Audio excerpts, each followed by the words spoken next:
I did mention that. Sergeant Tabal, you can sit down. You're right. Thank you, Sergeant. And you know what? The guys hear you loud and clear. Yes, I hope so. Thank you, sir. I want to thank the Lieutenant Governor and the Governor, of course.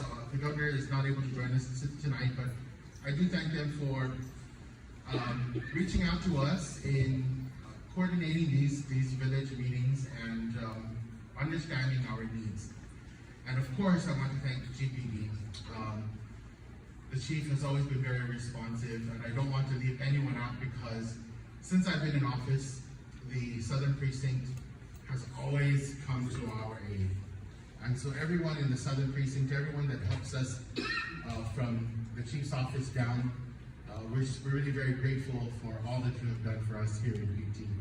And Vice Consul, thank you for joining us tonight. And to our Municipal Planning Council, thank you as well.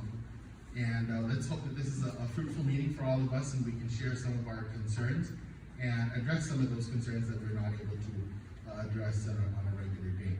But thank you for being here, and we'll get this meeting going. Thank you, Mayor Jack. Thank you so much. Again, the collaborative work with, your respective mayor, your municipal planning council, more importantly, the members and the constituents of the community really do make the neighborhood watch program what it is now. I mean, we started out with the small meetings. Again, we want to see your program grow. We want to help enhance it in any way possible. This is why we're here. We have some great leadership behind us and supporting us.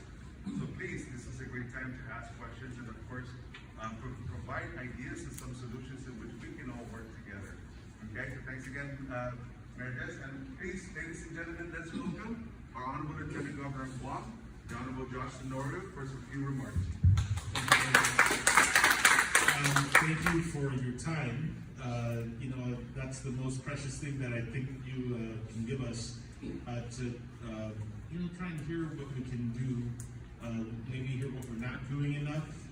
This really is an opportunity for the police department and for the government of Guam to try and figure out ways to address what we've been experiencing for years, which has been this lot of criminality. My viewpoint is there's a big, we've had, I'd say, a 30-year addiction to methamphetamine on this island. That's the underlying cause for a lot of the criminality. And I'll say that when I was at the judiciary, I've seen the different lenses of what's happening. And this is multi-generational. I have kids in the juvenile drug court that probation officers worry about because the parents are drug offenders. So how are we able to try and save and rescue these kids from, this cycle of abuse? I just want to commend the municipality of Piti and the active members of the Municipal Planning Council for really being the ones to push and really make the Neighborhood Watch program here in Piti so effective. We've been in a situation where we've had a declining number of police, and over the last few years we have been in a priority to expand the number of officers, and I think the Chief of Police will talk to you about that and some of the innovative efforts that we're doing to try and expand the forces while we wait for all of the different training groups coming in through the cycle. So I think that we've been trying to be having an aggressive posture on that side. But the issue of safety is very complicated. I want to hear from you, the villagers, about the different recommendations you may have, and see whether or not there's some things that we may be doing already that may respond to some of these priorities, and see what we can refine and improve so that we can try and make sure we realize the goal of a safer neighborhood. So I just want to thank all of you for your time, and I look forward to listening to you and having this conversation. Thank you. Thank you, Lieutenant Governor, for those comments.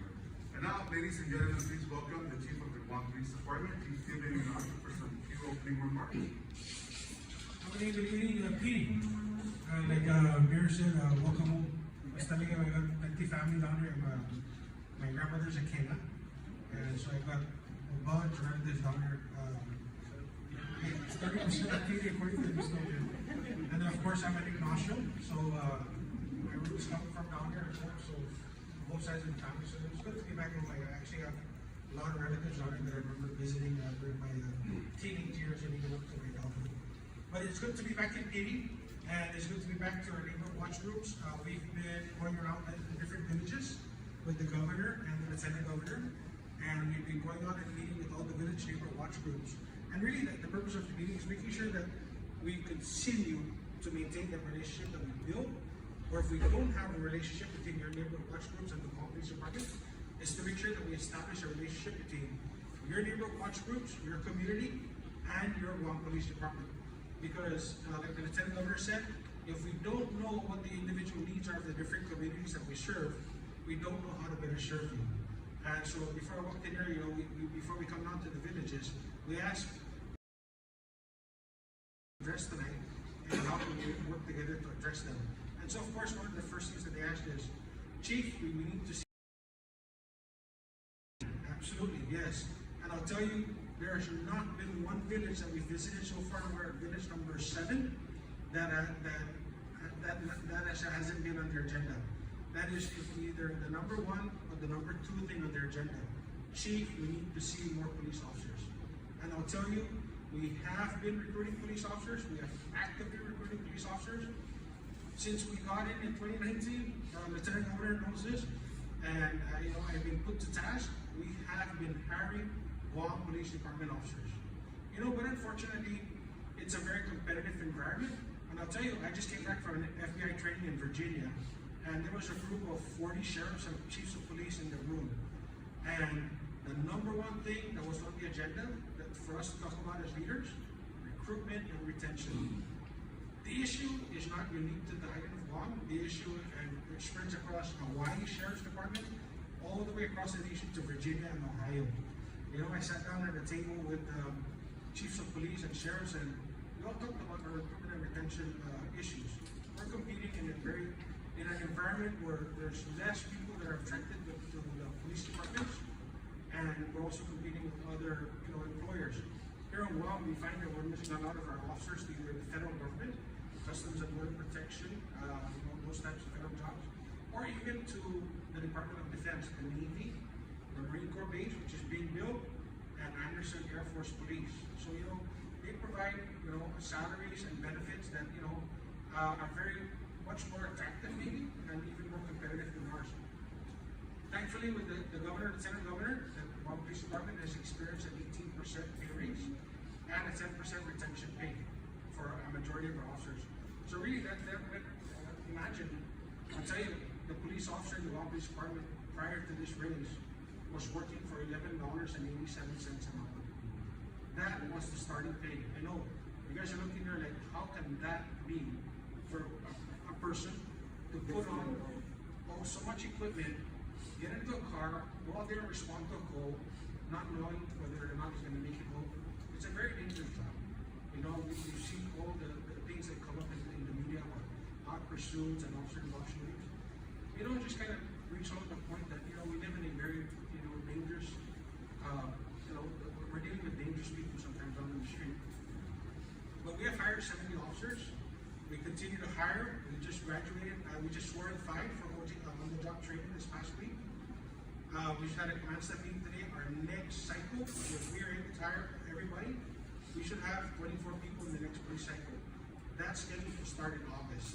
Okay? And on top of that, DOA will be testing the new applicants.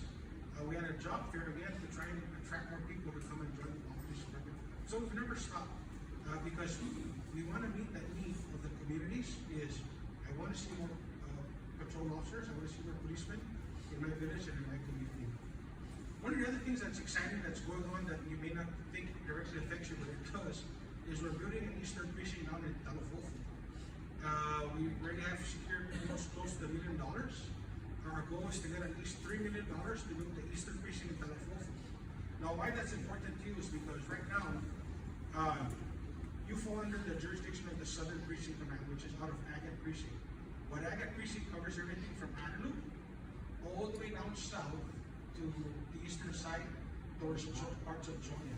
So everything, Talofofo, Inaron, Manolo, Agat, Yumatic, Santa Rita, Malesu, it's all covered by Agat Precinct. So it's not a lot of people in terms of population, but it's a lot of land management. It's a lot of geography to cover. And so, imagine if you have a riot down in Piti, so there's a riot in Jonia, or even in let's say Talfofo, you know, and we have 6 officers on duty, but all 6 officers are down in Talfofo. It's going to take some time for officers to get down here to respond to your call for service. So, building the Eastern Precinct will provide the coverage needed for that side of the island, and that will allow us to put more officers down on the Agate Precinct to cover everything from at least maybe parts of Agate and Minor Road all the way down to Guadalupe, and split the other half of the island to the Eastern Precinct. So there's a lot of good things that are coming with the Eastern Precinct. It'll provide more staffing for the Guam Police Department, which is why we continue to hire. The other thing is that we're building an evidence section. Again, you say, Chief, what's the impact for me? Well, the impact is we're leasing right now. And so if we build our own buildings, we don't have to pay for buildings, right? We don't have to lease. That's almost $250,000 that we can dedicate back to the Guam Police Department for better cars, or more equipment, and even more staffing, right? So these little things that we do go a long way, in terms of saving our money to dedicate it to better resources that can serve the community. Recently, we put together what's called the Community Crimes Task Force. And just really going down to the little things that really affect the communities, one of the first things that we investigated, and we had a meeting with the Korean Consul General's office, was the Dead of Skate Park incident. I think most of you have heard about that. And I'll tell you, within the first 2 or 3 days, we arrested pretty much the entire group that was responsible for that meeting. So that's one of the jobs of the Community Crimes Task Force.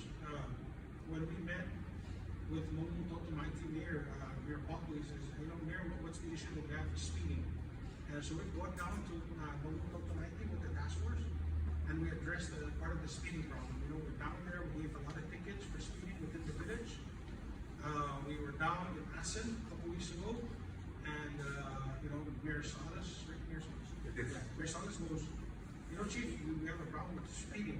Round 1, the people went back and forth, Naval Base 1, they drive too fast. And so we went down there and we did a couple of speed traps, if you will. And some of the things that come out when you're doing things like speeding enforcement are other crimes. And I'll tell you, we were able to confiscate narcotics and firearms and cash. We were able to get that off the road just by doing something simple as speeding enforcement. So those are the things, ladies and gentlemen, that we're doing to try and keep your community safe. As I talked to my PIO, reached out to your mayor about what are the issues besides the lack of patrol presence. I know for a fact that we've had the neighborhood watch groups from Mama Sandy, and also the Nimitz Towers and Nimitz that area. And I know for a fact that there have been a couple of thefts that have occurred at Nimitz Towers that have made some of our community watch headlines. Nimitz Towers, yeah, the apartment buildings. Yeah.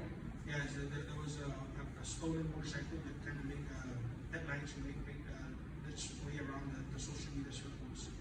But that wasn't the first motorcycle theft. I think there was at least 2 that I'm aware of. And I think there was a case in Mount Sandy, right?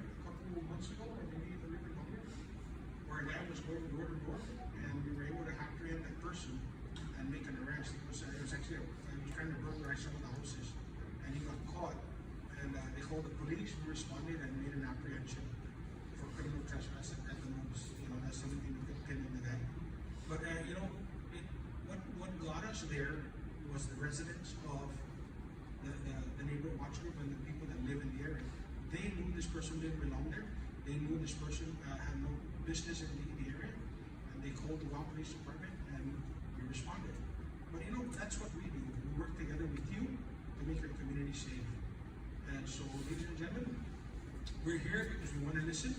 And like the Lieutenant Governor said, we need to know what your concerns are so that we can better tailor what we do to work with you and your respective neighborhood watch groups, but even just you as a citizen to make your village safer. So thank you very much again for your time. I mean, we could be at home cooking dinner and getting ready, for the next day. But these are things that are important to you, and they're also important to us as your leaders.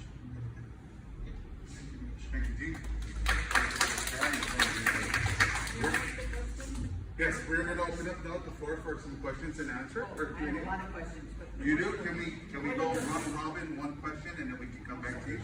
Sorry, so if we could use the microphone because they're streaming. Okay. They're streaming that we don't have. No, you. All of us. If they Okay, can't- yes, absolutely. Okay, go ahead, ma'am. Use the microphone. I have a lot of questions, but I can only ask one. I'm Yeah, and wondering, we'll- CCTV, a possibility for Guam? The question is CCTV, is it a possibility for Guam? For the region of Piti? Well, yeah, we'd love to have it in different states, but I read that they were doing something on the, they were gonna do it on the roads. But what about the neighborhoods? Yeah, yes, so that actually, one of the things that we've tried to go out and put on a procurement for, you know, I was surprised because unfortunately, nobody came up to bid. We actually put it out twice for vendors to bid on. And you know, I think maybe it was the amount, because we talked to the vendors, says, you know, why weren't you attracted to the procurement bid that we put out? And you know, we're talking just like $100,000. And I think for them, it was the time and the investment and, you know, really building up a system that we needed. It just wasn't interesting enough for them, which is what I got me. But yeah, we did try and put it out. We had a couple $100,000. We put it out for bid. We're trying to target places like the sale, you know, places where, you know, families and our visitors frequent. But, you know, I was surprised that there was no bid. On top of that, there is a CCTV project that I got funded also for parks. And so, you know, I'll hear more about the procurement situation for the neighborhood side, but I'll tell you that we're working with the Department of Interior and Department of Parks and Rec and GBB, identifying areas that are high volume. In some cases, we'll be getting permission from our federal partners, like at the Warren Pacific National Park, where there's a large number of people that are utilizing it for recreation and for exercise. So the idea is that we have funds to go out on procurement. What we're working on now is the method for the surveillance and trying to push that to the public also. And so the public would be able to utilize it just to make decisions if they want to go to a park, or if your kids or families are there, you'll be able to go and take a look at it, but it'll also be there to record any activity and then have that mechanism going back. So at least I can tell you, I'm actively working on for the parks, and then I'll hear more about the police side of the neighborhoods. Thank you. Any other question on the floor? Yes, you can go ahead and ask the question. Well, I was robbed for the second time in February, and now I'm in the process of having cameras put up. But I will say, after that robbery, lots of people in the neighborhood said, "Oh, when did it happen?" Because they had cameras. But unfortunately, that was the back of our house, and that's the jungle, and that's a concern. My friend over here is in the same position, and also there's a park. There would be a great place for CCTV. There's a park on, what is that road called? Sunset. Ocean Summit. There's this basketball. My kids used to play there when they were little, and I'm sure that's where the people that broke into our house got away. You just walk a couple houses,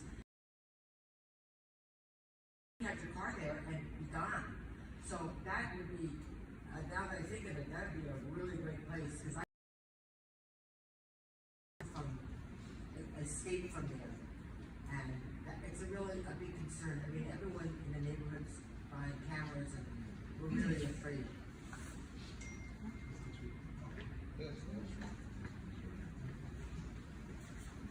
So do you guys have I know we talked about this in previous meetings about a village registry with your CC camera.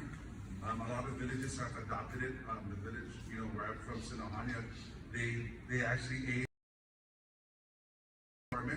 whenever there's a case or a crime where we need assistance from the community. The mayor board of directors, the homes who actually are registered within the respective street that will provide surveillance footage daytime, and it helped us with one of the incident in Sinohania and other criminal mischief cases, to include where the mayor of Agana Heights, the family was a victim. So that's a concept that you guys may explore about a CCTV registry with your respective neighbors. And it really is, you know, the extra eyes and ears that you have. So that's one asset that you guys may add to your arsenals with your neighborhood watch program, as a CCTV registry with the residents along your neighborhood watch block area and your respective village. Sarge, just so that I can expound on that, for the limits no the residents at the very entrance of the estates, we talked about them, right? We asked we would consider them, and so they are still considering them. There are 3 in the front at the very entrance that are considering it. But, well, I don't want to point. There are 3, and they continue to communicate with me about installing their own cameras, and talking about how the cameras would face out to the road, and so the residents will go right across from each other. So there's 3 up there that continue to talk about it, and of course we can't pressure them because it's they're paying for it, right? But I believe that that might happen soon, because the Nimital Estates is one way in and one way out, right? So that would be good if those 3 homeowners agree to that soon. Yes, sir. Just don't drop it. Thank you. So, Chief, how you mentioned that it wasn't attractive. Did you guys ever considering like doing some kind of program with the community or the residents of the village? See, maybe, because not too many people can afford a surveillance system, right? It's a few $100s. Maybe have a program to where, hey, you want a surveillance system? We'll give you some kind of, we'll pay half of it or something. Just to maybe get that to attract people to actually put a system in their home. I mean, it'll help both ways because it'll help the police department at the same time, right? So you have more eyes. So instead of trying to get a big company, a private company, right, with a big budget, just try to reach out to just the homeowners and see if they want to put them on some kind of program in there. Or is there really something like that? I think that's an excellent idea. Very good. I like that idea. We'll develop that idea. Yeah. Very good. First time we heard that, and that's Yeah, that's great if you're part of the municipal planning. You can map out the ingress and egress, and it helps with putting in strategic spots. I mean, I have a system on my own. Yeah. But my neighbors, I'm looking out for them because Yeah, absolutely. That's duly noted. Thank you for that suggestion and recommendation. Any other concerns, comments on the floor? Yes, one in the back. Probably one of the. Right. No, so one of my concerns is that we're active up there than men's estates. Sometimes I see patrol cars moving over to or at somebody's house. Not to point out any residents, but I think it should be good for public awareness as far as if somebody got robbed up there. So that way, if there's cases where like somebody got robbed last time and then we didn't know about it the whole time. So maybe just for more awareness, you know what I mean? Patrol cars at a certain residence and then find out later that they got robbed. At least just so that we were, in case if they're in my area, I have cameras as well. that's a good point. Making sure that you have awareness. Yeah. And I just asked the mayor, said, Mayor, do you get the police blotter? So the police blotter we share with the public and the community and also the mayors. What the police blotter does is that it tells you what are the hour period within the police department. So if there's a burglary, it'll tell you at least an address of a burglary occurred. So Mayor, according to him, doesn't get it regularly, and then starting tomorrow, we will receive it every day. So that he knows, what is, and if it's PD, then he can look for the information and share it with you, and that's really, Mayor Coakley is a real stickler for that. I mean, he will call me the first day he doesn't get a water. Because that's how he communicates with this neighborhood watch group, is that if there's a crime in order to Channel Pago, he will put it on the neighbor watch group that same day he gets the blotter. And that's really good information sharing. You know, has to be both ways for it to work. So thank you very much. Before we go further, I just want to, sorry Roy, I did not see you back there, but I do want to acknowledge Roy because since the very beginning of time, since I became mayor of this beautiful village, Roy has volunteered his time to be our, actually he didn't even volunteer. I asked him, could you just do it? And he has been the Nimitz Hill block captain for Neighborhood Watch. So Roy, let's give him a round of applause. I tell you, Roy was, oh, okay. I'm sorry. There you go. There you go. That's Roy. Yeah. He lives right above you, Mrs. Clement. So what I do want to point out about Roy is that we were really new at this. Sergeant Tabao came, and many other officers came. We talked about it maybe 2-3 times. Roy came, and I realized, gosh, we really need someone who's going to be active up there because, you know, I live in the village proper, and you know, most of you council members live in the estates or in Nimitz Hill, but everybody works, right? And so I was surprised because he continued to come, but because we were able to have this working relationship and because we could communicate with one another, I believe that you know, what we started up there has been somewhat successful based on watching each other and reporting. Of course, we do have the communication tree that sometimes branches out into a Tanganyika tree, but we try our best to keep it as net good and as fit as possible, but we certainly try our best. So Roy, I just really wanted to thank you and let everyone here know how important you are to us and to the program. So this is awesome again. Thank you. You know, before we go on, I wanted to point out the fact that you have a neighbor watch program and a chat group and whatever social media platform you use to communicate. You should be very proud of yourself. The third village we visited, Jigo. They're just starting their neighbor watch program. They have 0 neighbor watch groups. Jigo is probably the second most populated village, right? And they have 0 neighbor watch groups. And we met for the first time with one group that was interested, the Verdado Sub, which is ran the Jigo Mobile. And we are getting that program going. Once that program gets going, I'm telling you, it will spread to the other parts of Jigo. And so that we have a better line of communication between the community. With Piti, awesome job that you have a neighbor watch group, and stay involved in your neighbor watch group. That's the only way it's going to work. Okay, so thank you very much for your effort. Good job. They say you got the best mangoes up there in New Mexico.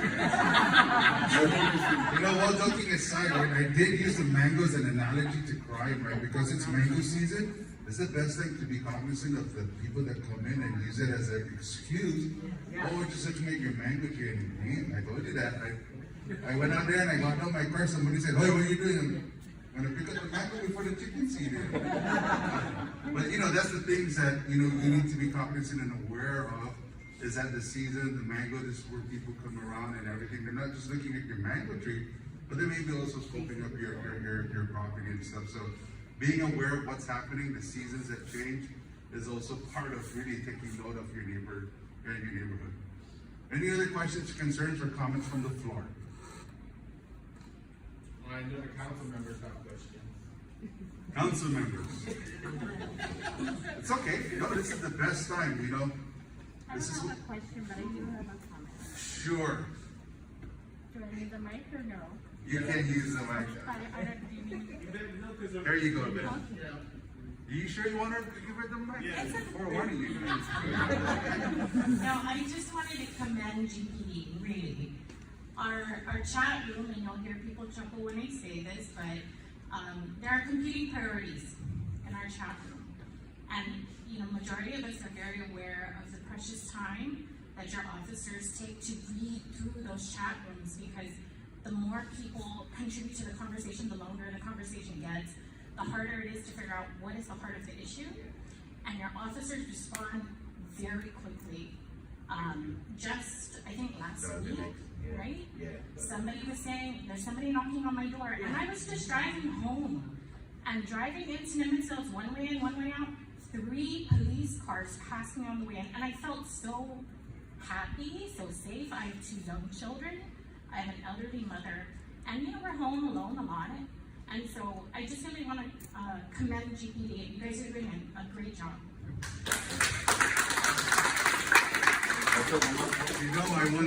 If I may, Chief, Chief Ignacio, right, with his respective command staff and the acting police commander, they took note of that, and if you notice the increase of police personnel out in the streets, in addition to the community crime task force, the chief has increased the beat area coverage to over 50% now. So now you have a maximum coverage of 1, 1, and 7. So that's one supervisor, 1 duty desk watch officer, and 7 personnel or 7 police officers patrolling your streets. So you're seeing now that increase that Chief Ignacio had, brought forth and seeing the needs assessment of the community. And you want to thank the administration too for allowing, and of course allowing the Mount Police Department to move forward with that, because that's really important to get that beat coverage, and of course the quick response from the officers. So thank you for that comment. It means a lot to our officers and our hardworking men and women in the law enforcement. So thanks again. I just wanted to add that, and this is sort of a live in action. We're going through the I don't want to say the pains, but trying to try and figure out how we can expand staffing. And so one of the things that we're doing is, we've launched a program to try and, at least for 1 year, bring back some retirees from police to go in and help some of the understaffed areas. And I say it's kind of pain because if it was my choice, I'd just say, oh, okay. But, we have a lot of bureaucracy. This is probably why I always reflected my time where my bureaucracy was myself at the judiciary. Holy moly! But what I want to say is that the objective is to try and, if we're trying to really be aggressive on onboarding new officers and new cadets, but the reality is it takes about a year to get a cadet ready to go and into the field, and of course, and even that, they're still going to be a rookie.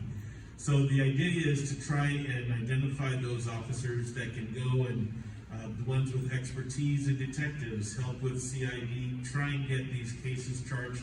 The ones that have other strengths to try and work with our command staff and our existing officers to see how we can help them be able to respond. And I think the metric we're looking at is the number of police officers in the precinct, but also the response time to the residents when they're calling for the help.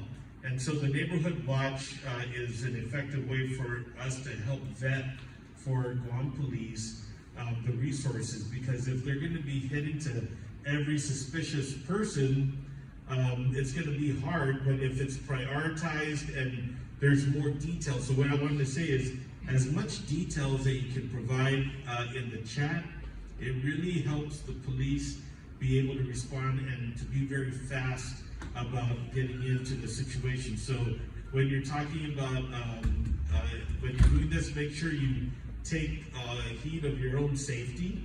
We don't want you to be going out there to be responding and you're not trained and you may endanger yourself.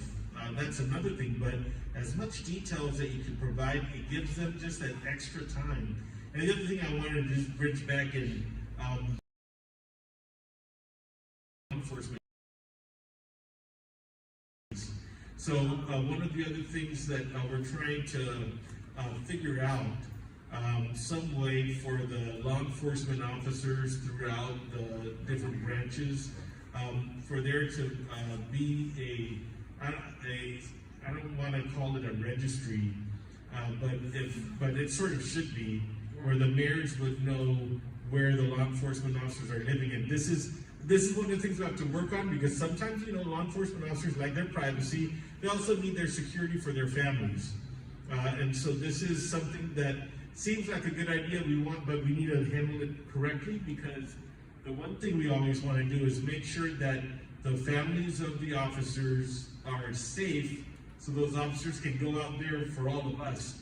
So I just wanted to thank Roy also, and I know there's other law enforcement around that, hopefully will get involved in the neighborhood watches. But the point is that as much details that you can give such a head start for the police to be able to respond. Thank you, Lieutenant Governor. Any other? Oh, you got one more, you got to hold the mic. Sorry, it's probably irrelevant, but so a lot of as of late, we got some posters, about pets and stuff like that. I understand that some pets are sentimental to you, whatever their family values or whatever, but and then I'll try and related to, because when the phone certain ringtone goes up, I already know that it's the neighborhood chat, and then you're seeing guys posting a missing dog or stuff like that. It's kind of, and then it goes on and on and on, and then. So now that we do, I see Officer Carmelito, Lieutenant Flickinger as well in the chat. Maybe they can at least just chime in. Because we're all volunteers, civilians, whatever, part of this group. So maybe if some person of authority kind of gets in there when they see it going out of control, maybe that will help us out as well. So, you bring up a good point because, yes, having a little bit of discipline with the chat groups is important so that we don't.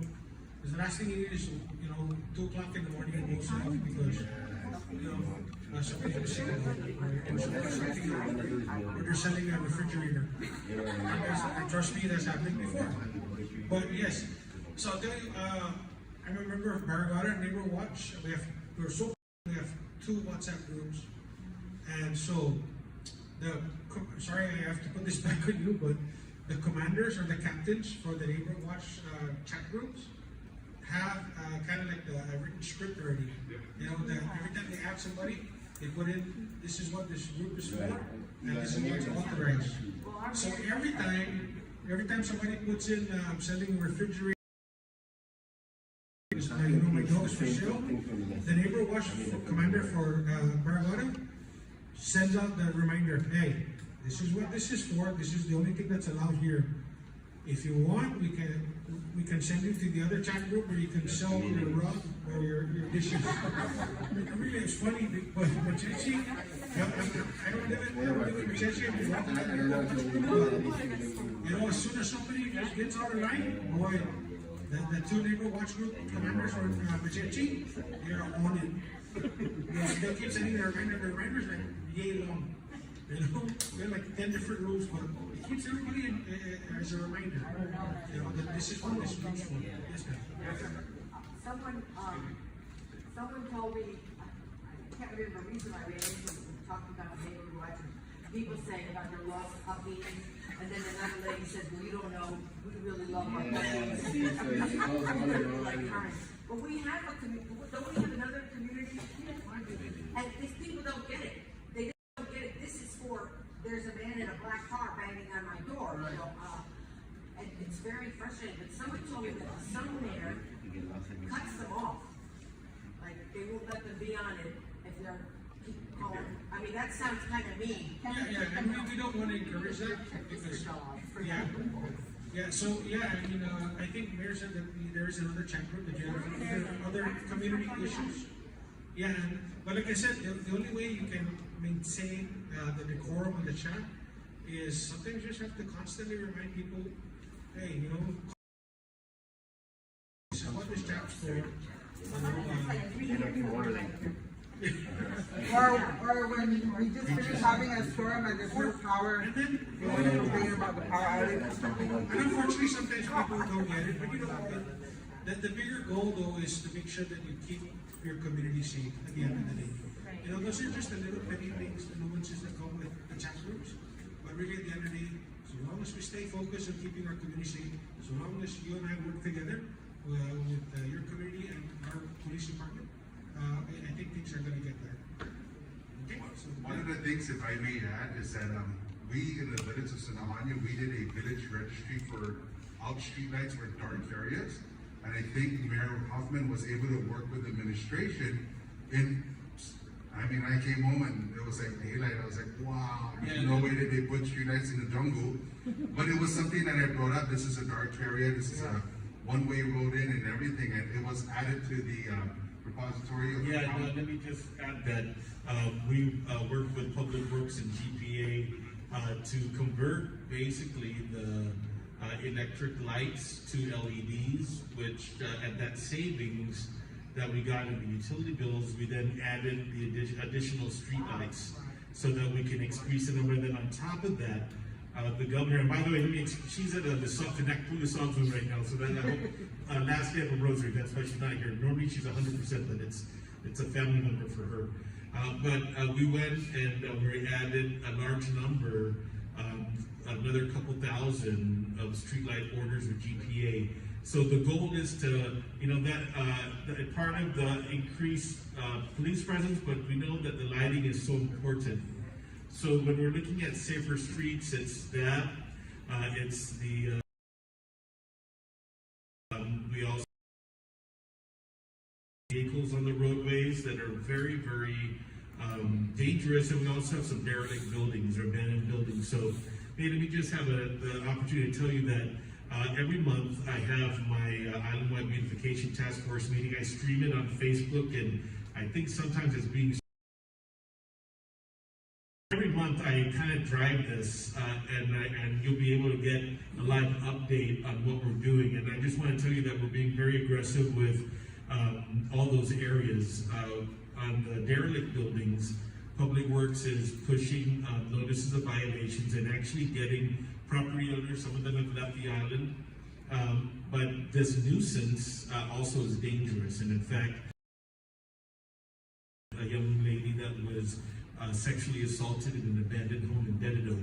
And that home in Dedido was our first project to get everything in order in the law and do some enforcement actions, and that's active right now. We also have these, and we're also pushing out with the mayors, more funds to pick up and dispose of the.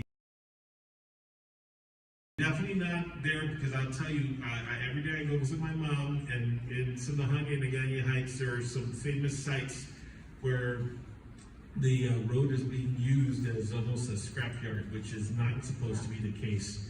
We need the roads clear for the residents, for the ambulances, and the safety. So we have a multi-agency group that is utilizing their authorities. It's police, it's public health, environmental health, it's Public Works, and then it's land management and EPA. So we're sort of flexing, trying to start with the notices. We've got some success in a bunch of commercial buildings. Still working with the mayors on that, on vehicles. I see in the next few weeks and months a lot of activity with another push. But some places, the Dedido mayor always says that our biggest agricultural product apparently is abandoned vehicles, because they just pop up. It's a big issue that we're working on. But on the strain, the pigs, right? The feral pigs, and there's a program for that, and it's only scratching the surface of where we need to be. But then we also finally have a new territorial veterinarian. She's a returning Guam girl, Dr. Marianne, I forget what her last name is, but the reason why I want to mention her is, in addition to, her Turner, I think is her last name, right? So in addition to the partnership that we've established with the Mayor's Council and Guam Animals in Need to expand the number of kennels up at the shelter, we're also going out and being very aggressive on the spay-neuter side of things, but also pushing the registration of the pets. And you're going to be seeing that over the next few months, where Guam Agriculture is pushing heavily for pet owners to register their pets, to get them so that we can help with controlling the stray animal population throughout. So this, I tell you, it's kind of complicated, but we have to kind of do everything. That includes taking care of the dangerous animals, but also enabling some of the successful nonprofits. There apparently is a big market in the States for Guam booty dogs. And they're getting sent out, and there is. People are paying money for the dogs to be evacuated.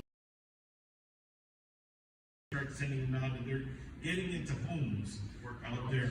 So far, I believe there's been 600 strays that have been taken off island and placed into homes. Well, who pays for their plate fare?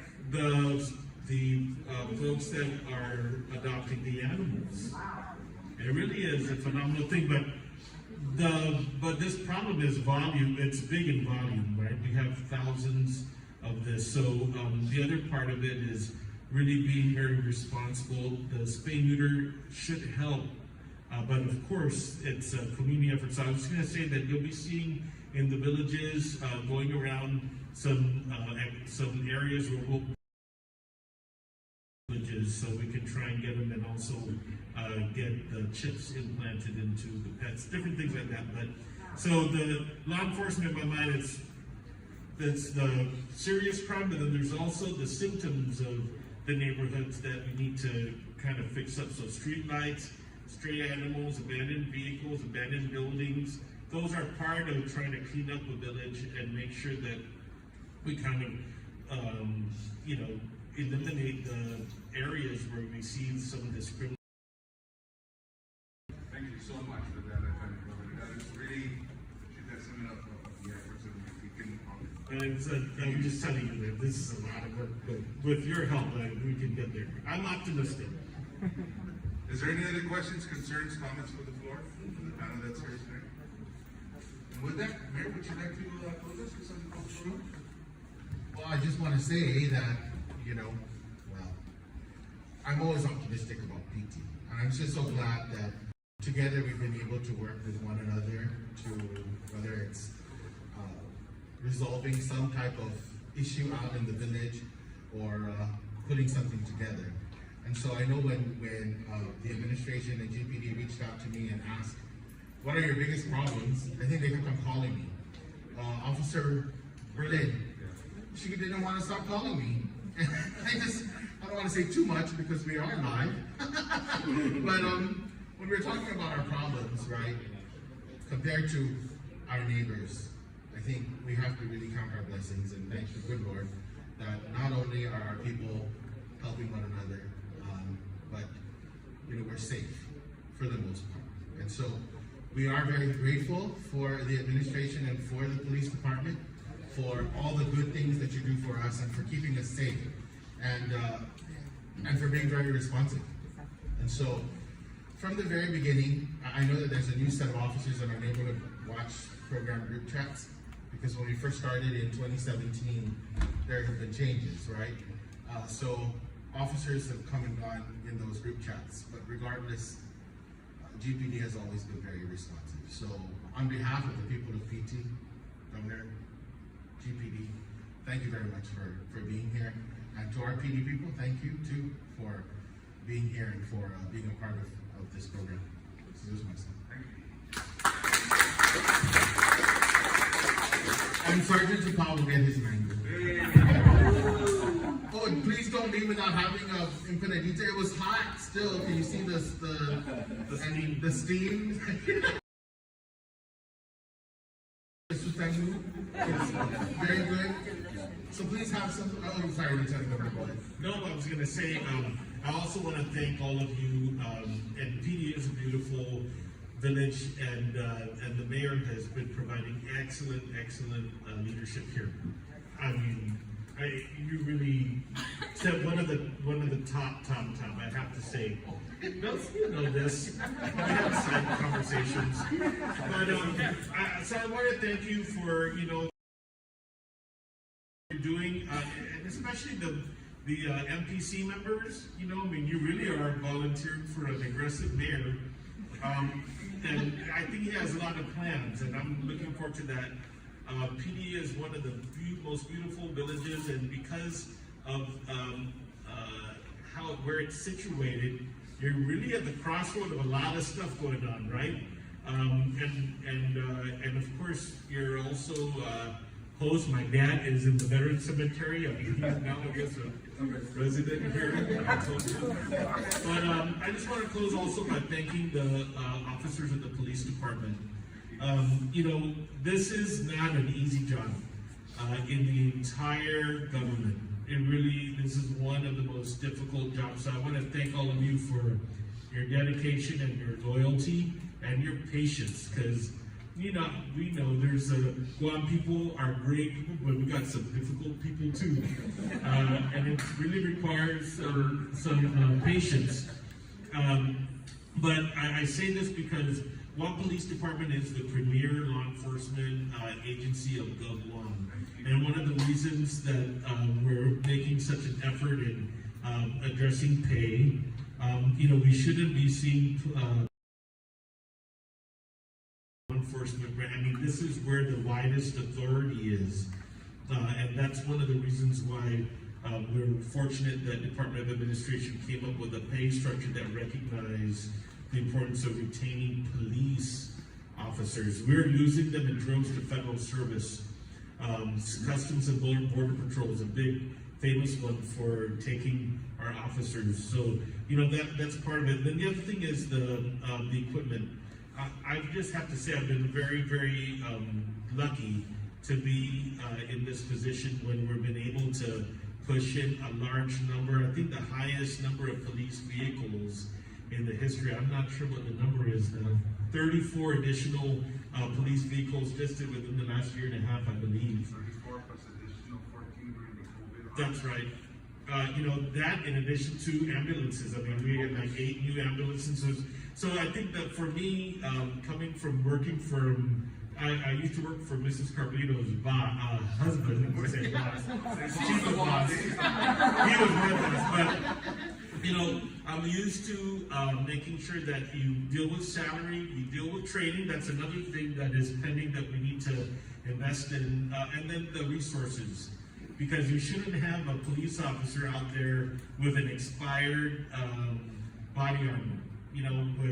Those are bad things. Those are things that, and I need to make sure, probably now I've got the command staff, make sure we know about that, because that's something that I care about, because, the crime on Guam and throughout the country, throughout the world is very complicated.